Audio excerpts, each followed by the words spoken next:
So thank you both for joining me.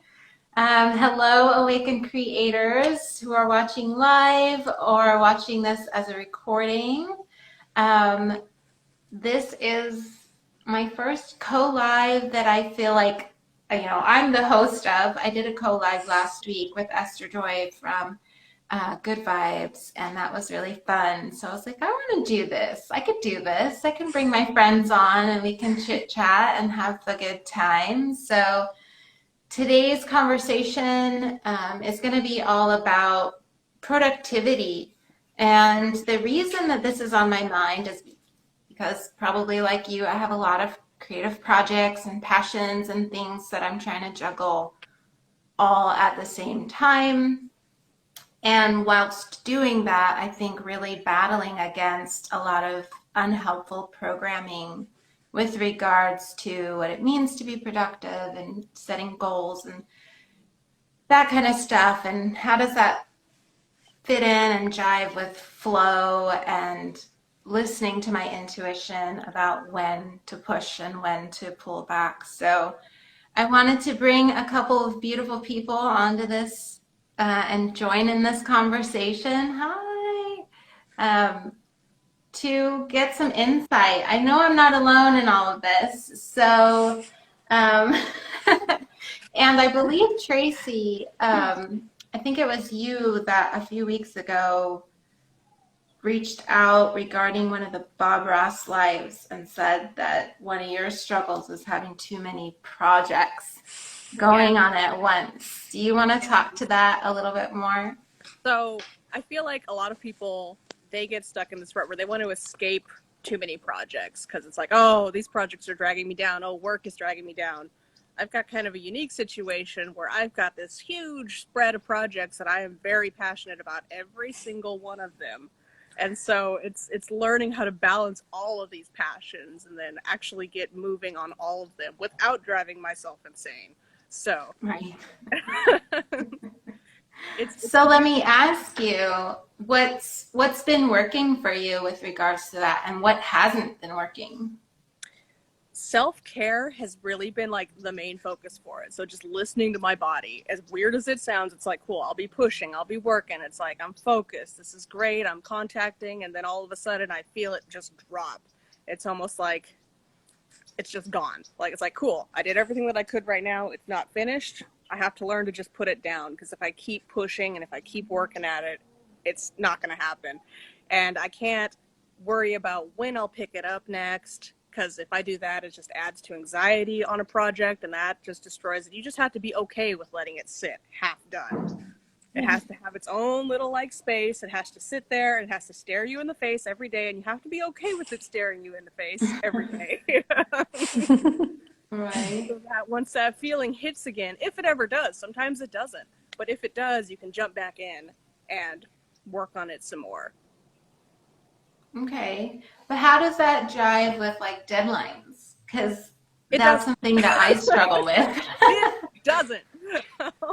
It doesn't at all. And that is like the biggest struggle for me. So on top of the artsy thing, I'm also a student. And so I literally had to drop a lot of artsy stuff over the last couple months just to hit deadlines, like huge deadlines for like, psych term papers and all of this stuff happening. And so in that sense, I had to sacrifice some of what I've learned is the best way to create, just to get those deadlines. And so it's this weird give and take of like, well, what's your priorities? What are you doing this thing for? Is this just for fun? Are you doing it simply to express that flow? And if so, cool, only do it when you're in flow. If it's for somebody else, if it's for your future, if it's something like that, if it's something that's very like high up on your priorities list in life, as far as like, risk management here, then you have to push. You have to push past those boundaries and kind of strengthen yourself that way. Okay. How do you feel about that, Valentina? Are you capable of balancing everything? How do you feel? What's your practice been like? I definitely relate to everything that Tracy said. I also have a lot of different projects that I'm very passionate about, and I also find that listening to myself, and especially being neurodivergent, I try to follow the hyperfixation when it happens. And so, yeah, listening to my intuition and listening to myself and giving myself the ability to let it sit there is very, very useful, but it's not easy. And no, I don't balance it very well, to be honest. I'm still trying to juggle it and learn how to keep both things, like both the freedom and the flow and the balance with the practicality and the deadlines and the pragmatism. And you just had a big project that you pushed out recently, right, with your calendar? Yeah, that was intense, and I tried to follow the flow for the first few because I worked on it for like 3-4 months.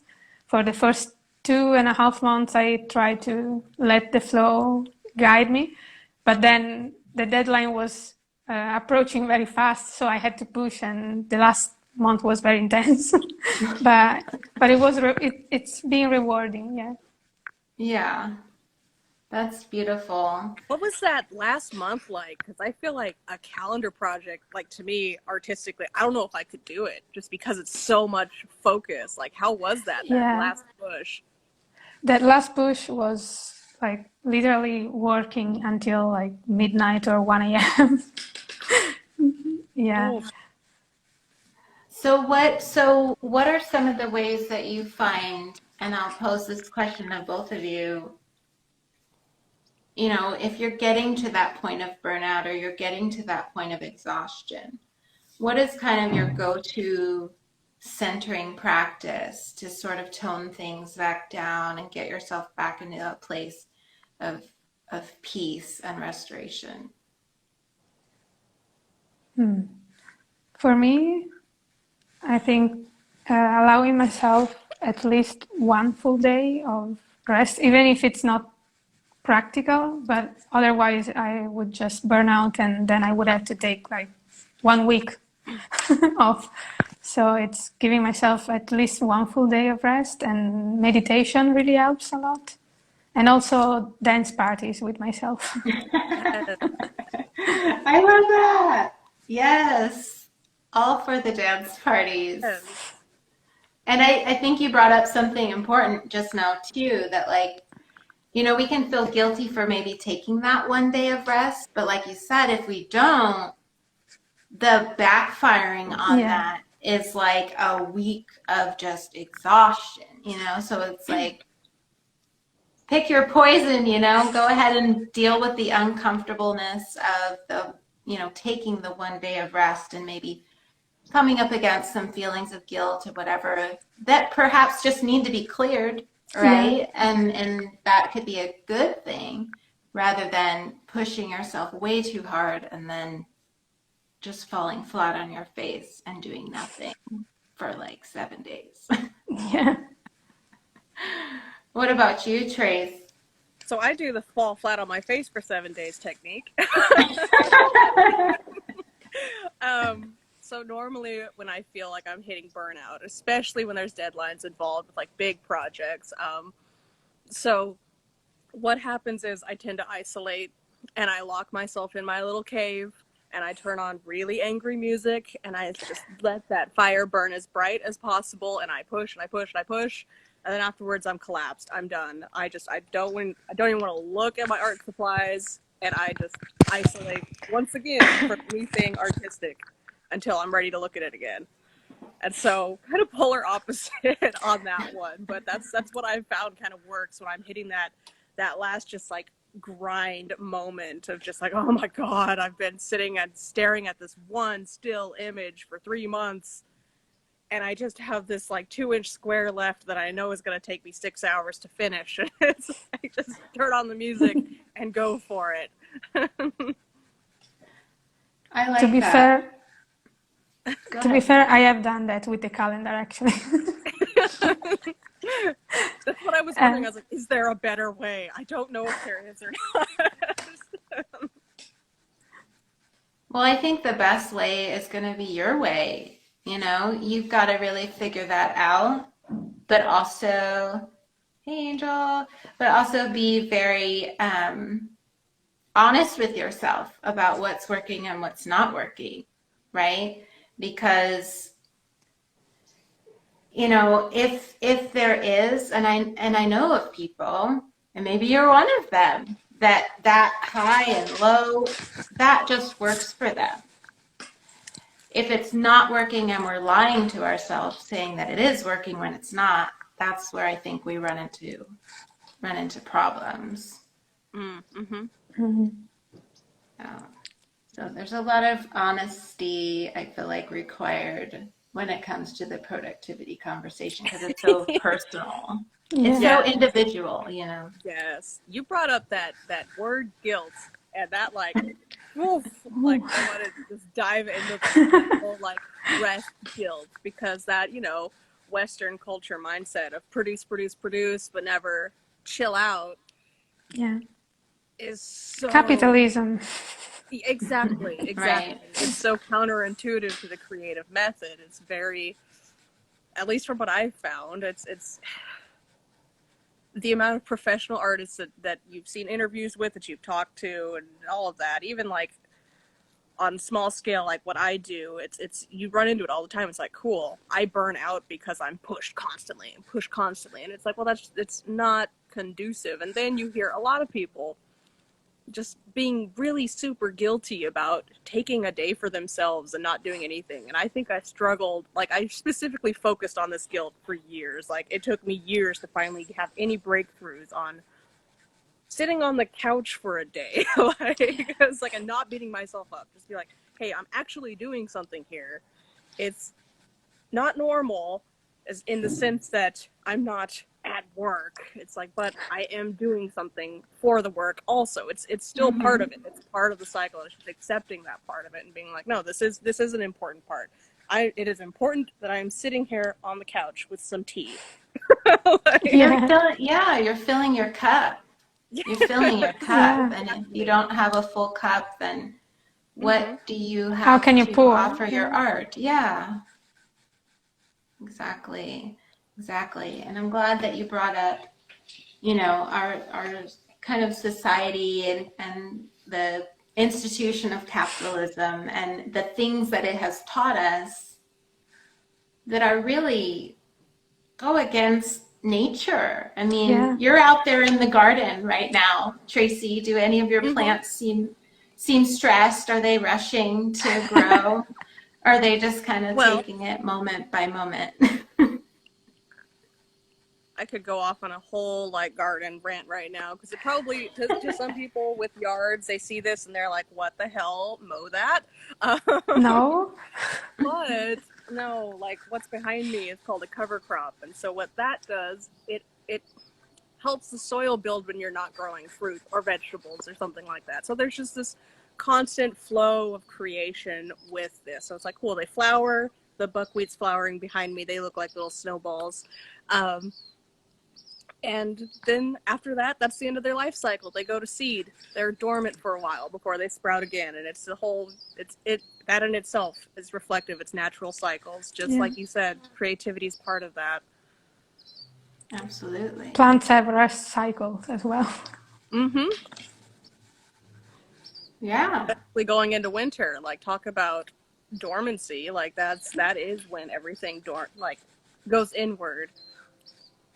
Exactly. Why are we fighting against what's natural? Humans have gotten quite a bit disconnected from that. And I think one of our charges as awakened creators is to insist on balance and to insist on doing things differently, doing things in alignment with flow. But again, that flow is going to look a little different for everyone. And that's where we have to really just be honest with ourselves about what's not working. So, okay. Well, I wanted to bring up something that I know I've been challenged with. And those of you who are watching, if you have an issue related to productivity that you'd like to kind of pose to the group, we'd love to chat with you about it. But one of the things that I've noticed about myself is that I severely withhold giving myself any credit for the work that I do. And I think we can get so tunnel vision on like producing, right? Yeah. And we spend all of our energy like putting out. And we get to the end point and we don't even take any time to congratulate ourselves or say, good job, me. It's just on to the next. Yeah. Okay, now what? You know, there isn't any rest period afterwards. There isn't any period of reveling in what we've accomplished just now. Like, wow, that was a lot and you did it. Like, you balanced it. I know, like, I've got a lot of projects going on right now at the same time caring for an elderly family member. And I still make myself feel bad, like I've not done enough. And it's like, really? With all that's going on in your life, and I'm sure you all have issues, you know, in your personal lives, and you know, our creative projects aren't everything we have going on. We have relationships, we have work lives, we have other hobbies, we have, you know, other things going on, our health, our body, concerns there. And are we really giving ourselves permission to have a lot going on? And maybe that's the best you could do today, and that's good enough. What do you think about that? Do you give yourself credit where credit's due? I have I see scrunched faces on both of you. They're like, I have a fun technique that I use to combat this, and I ask myself what would be enough. And it's usually so ridiculous that I wind up laughing at it. Okay, I love that. that would be enough. Okay, that level, like if you're like, cool, you just spent all day painting and you cleaned the house and you did homework, but that's not enough. Okay, what would be enough? Let's see. Did I make 3 sales today? Did I, you know, like, let me just keep adding that list. Then I look at that list afterwards and I'm like, wow, nah. You're good. Like, this is just something in my brain. Nah, don't even pay attention to it. So that's you. I like that. A trick. Yeah, right. You're calling out the ridiculousness of the demands you're putting on yourself. Yeah, you just push it past the limit. You're like, okay, cool. I don't feel good enough. What would be good enough? Oh, that's just dumb. Like, no. Like, no, that's not possible. So be okay. Be chill. This is not an actual issue. What about you, Valentina? I don't really have a strategy for this, but I think I'm gonna adopt yours, Tracy.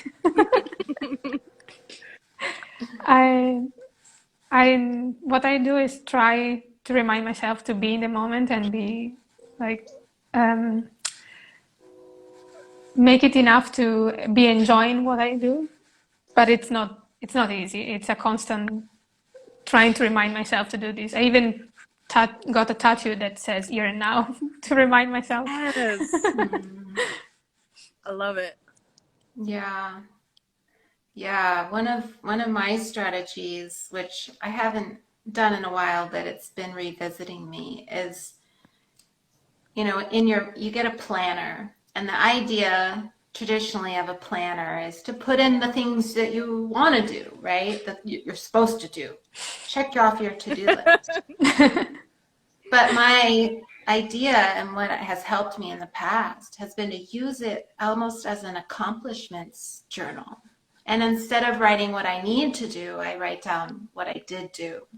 Yeah. And usually the list is very long and very much so deserving of the reward of relaxation and good job and congratulations to self. So if anybody else is interested in that or feels like maybe they need an audit of like, how much am I actually doing? Because it's probably way more than the average person. Yes. We are ambitious. Yeah. I actually do that sometimes when I'm not feeling very well or when I'm depressed, because I have a bullet journal, so I organize it however I need it to be. That week or that month. So when I'm in a low period, I actually do that technique as well. It's very useful to pick me back up. Yeah. Same. Like, I think I've got scraps of journal pages floating around that are just like lists, and it looks like a laundry list of things going on. But then when I find a scrap, I'm like, oh, it was one of those days. Okay. Totally. Also, gratitude lists, like. Mm-hmm. Yeah, and that's essentially what it is, right? You're giving thanks to yourself for having worked so damn hard and accomplishing everything that you did. And I think it's important to mention that thanks isn't like self-congratulatory. Like, it's not like all ego thanks. It's just an acknowledgement of all the effort. Right. Yeah. Absolutely. Which is important if you're, well, just as an important period, but especially if you're not getting a lot of feedback from the external world, you know, maybe you're just starting out and you don't have a lot of customers, you don't have a lot of, you know, interest in your creative projects. So it's really important that we continue to affirm all the work that we are putting in to follow our dreams before the world catches on that we are fucking amazing, because we are. And even from, okay, a capitalistic marketing standpoint, it's like, cool, if you're not satisfied with your work, who else is going to be, right? Like, how are you supposed to say, hey, love my work? See how awe-inspiring it is when you yourself are like, oh, it's not enough. Like, you can't sell it that if you don't believe that it's enough anyway. So it's like, cool, this is enough. This is enough for me. Probably might be enough for you too. Check it out. You know, like. You are absolutely right. And from a metaphysical standpoint, in terms of manifesting, if you are vibing with the it's never enough, then you're right. It will never be. Even you could be given $1 million for your work and you'll still feel shitty about it. Yes. So, yeah, exactly. Okay, I have a fun story on that. So one of my first commissions back in high school was, and to this day, I see it and I cringe. It was this like dragon and this wolf, and everybody loved it. Like, I'm not kidding. If you typed in dragon and wolf at the time, it was the first image that popped up on Google search. This is back in the day. I'm dating myself. So, and I hated it so much. Like, literally, I would see it and I'm like, oh God, no, like, this is awful. Like, why is my name tied to this? I don't want to be tied to this. And it doesn't matter how popular it got. It doesn't matter how many prints sold of it. It doesn't matter, because it's like, I had that mindset of like, this is awful. Why? I'm never going to get satisfied off of the success of this piece because it's not representative of what I want in the world. And so it's that same kind of, doesn't matter how much external validation you get from something. It's like, well, it's never going to be enough if you yourself don't love what you're doing. True. Definitely. Wow. Well, hopefully those are the old stories, right? That we're not enough, that we're not working hard enough, that we should feel guilty for resting, that, you know, unless we've accomplished some ridiculous, impassable mountain of work every single day with no resting allowed, then we are not successful. Let us put that to bed. That is the old story. So what is the new story then? Because we're coming up on a new moon solar eclipse in Sagittarius, and in my mind, this is like the beginning of my new book, where I'm the character and I get to decide now, without the past being an influencer, how I want my character to be. So with regards to productivity and balance and flow, what is the new story that you would like your character to embody going forward? I'll start with you, Vallentina. All right. Well, the new story is definitely that I am enough and that what I make is valuable. and that it brings valuable and important change and energy into the world. Mm.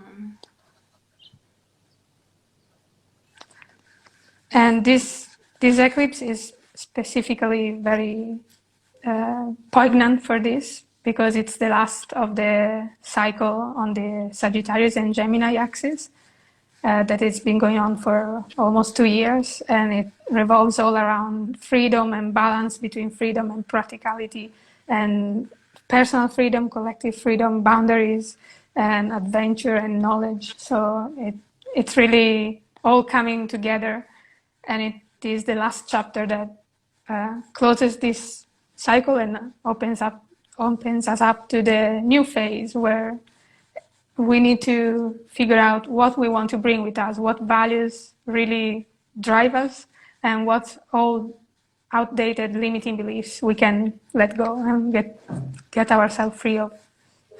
Mm. Mm. I love that. Y'all, by the way, Valentina is a wonderful astrologer. Thank you. And if you are into that, which you probably are if you follow my stuff too, so give her a follow so you can get updates. And she has a cosmic zine where you'll get an email every month about the new energies. It's really cool. And there's some illustrations and artwork in there as well. I love it. Thanks. But I think what you pointed out was important because there is an opportunity for a collective reboot, but that happens at the individual level, right? So as Yes, the exactly. individual, we kind of cast our energetic vote, so to speak, with how we want to live our lives and the vibration that we want to uphold. And by standing firm in that, and this is what I feel like I'm kind of switching gears here to astrology, but this is what I feel like Saturn in Aquarius is doing right now, is giving us the opportunity to really commit to the vibration that we want to hold as a member of the collective.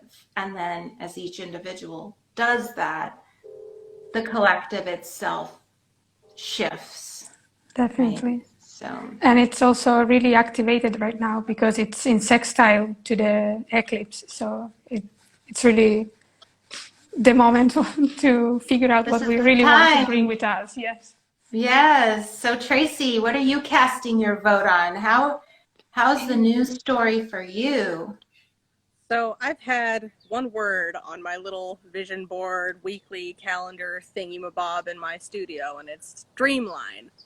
And so that fun little word for me has a lot of different connections to it. It's shedding old beliefs, it's shedding old concepts, especially people pleasing is one of my big ones. And so it's just learning how to stand in my own energy space and know when to say no, know when to not, roll over and just do things because somebody told me to do them, etc. It's like, no, I'll get to that when I'm ready to get to that, whatever that is, or when that's right Mm-hmm. for my particular narrative in life. Um, and I reckon because a lot of that's, Capricorn sun coming through. When I hear an opportunity, I'm like, yes, I'll do it. I'll do it today. I'll do it last minute. Like, whatever it is, like, let me cram as much as I can into my to-do list.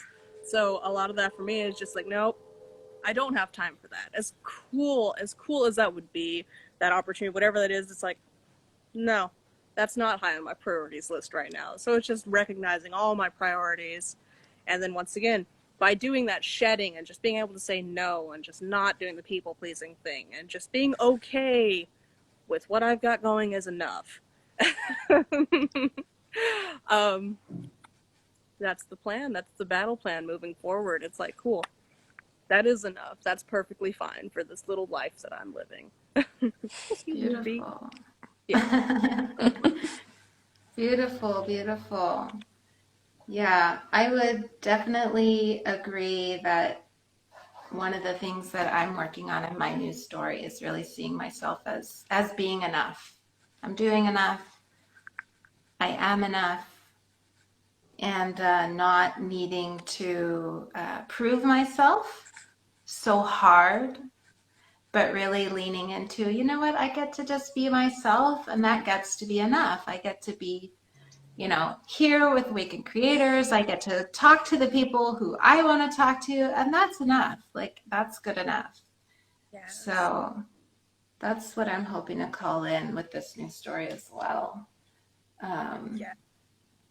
Yeah. So with that, I think that this was a great conversation. Do you have parting maybe words of advice to a fellow creative who's really struggling with productivity or burnout or just finding balance? Like, what advice would you tell a good friend? I got something. Yeah. Productivity is not what should be focused on. Productivity is the product of balance. So it's like, cool. You take care of yourself. You recognize your needs. You recognize your priorities in life. Productivity will follow. You focus on productivity, you're shooting yourself in the foot. That's what I got. So powerful. I'm like, write that down. Write it down. I need that on my wall. Productivity is the product of balance. Beautiful.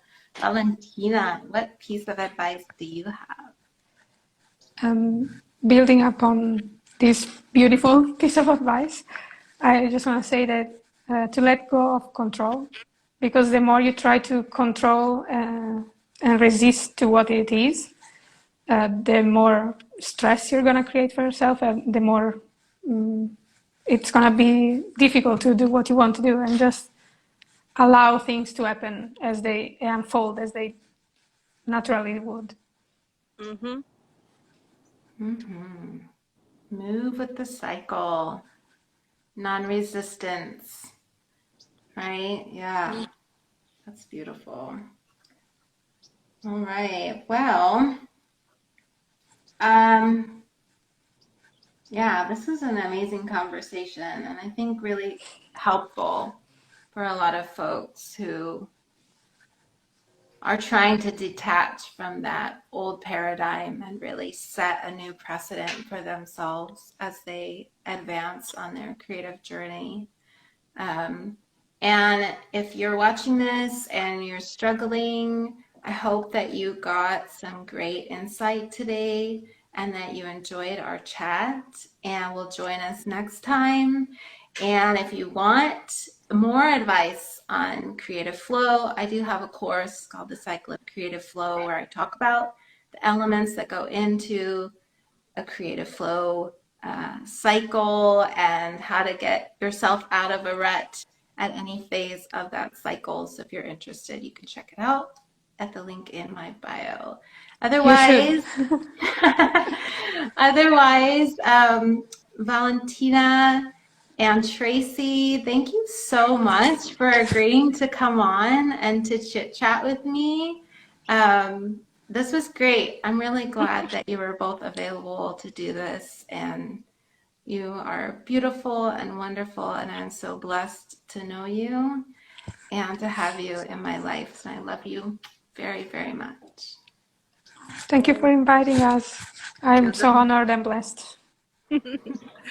Oh, you guys are awesome. All right. Well, take care, everybody. Have a beautiful rest of your day and a wonderful weekend. And a powerful eclipse. Yeah. Set those intentions. What is your news story going to be all about? Take care, everyone. Bye.